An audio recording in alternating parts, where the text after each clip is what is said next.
Hello everyone. आज हम सब ये चर्चा करेंगे कि श्रव्य दृश्य सामग्री के चयन में किन किन बातों का ध्यान रखना चाहिए या फिर एक अच्छे श्रव्य दृश्य सामग्री के क्या गुण होते हैं। तो सबसे पहला जो गुण होना चाहिए वो है परिशुद्धता। श्रव्य दृश्य सामग्री परिशुद्ध होना चाहिए, अर्थात श्रव्य दृश्य सामग्री प्रकरण से संबंधित होनी चाहिए। कॉमर्स पढ़ाने के लिए विज्ञान के मॉडल का प्रयोग करना उचित नहीं है। फिर जो दूसरा गुण है वो है संबद्धता। श्रव्य दृश्य सामग्री में संबद्धता अवश्य होनी चाहिए। जैसे मानव हृदय पढ़ाने के लिए मानव हृदय के ही मॉडल का प्रयोग करना चाहिए। सभी के हृदयों को एक साथ समझकर मेंढक के हृदय का मॉडल दिखाना गलत होगा। नेक्स्ट जो ध्यान रखना चाहिए जिस बात का, यथार्थता। श्रव्य दृश्य सामग्री जिस विषय वस्तु को स्पष्ट करने के लिए प्रयोग की जा रही है वह उस विषय वस्तु का 100% प्रतिनिधित्व यथार्थ रूप होना चाहिए। यदि सामग्री में यथार्थता नहीं होगी तो वह उपयुक्त नहीं होगा। नेक्स्ट है रोचकता। एक उत्तम श्रव्य दृश्य सामग्री वही होती है जो कि छात्रों में रुचि जागृत करे।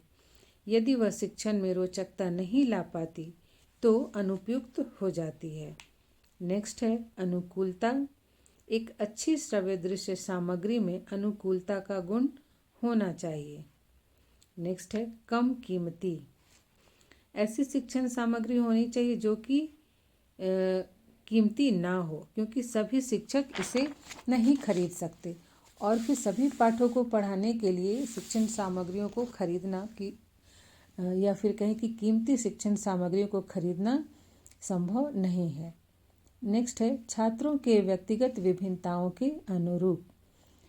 कक्षा में विभिन्न प्रकार के छात्र होते हैं, इसलिए श्रव्य सामग्री छात्रों की आयु, समझ, आवश्यकता एवं ग्रहणशीलता के अनुरूप होना चाहिए।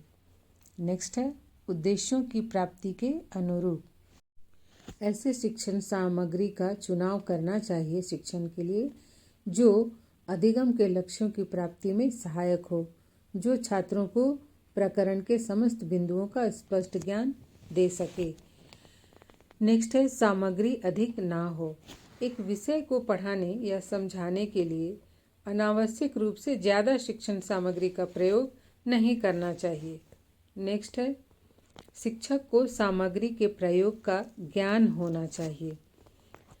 तो उपयोग से पूर्व शिक्षक को उस सामग्री को उपयुक्त या फिर कृत्रिम वातावरण में प्रयोग करके देख लेना चाहिए। यदि शिक्षक सरलतापूर्वक प्रभावशाली ढंग से सामग्री का प्रयोग कर सकता है तभी उसका चुनाव किया जाना चाहिए, अन्यथा नहीं। और लास्ट है निर्देशों एवं सावधानियों का पालन।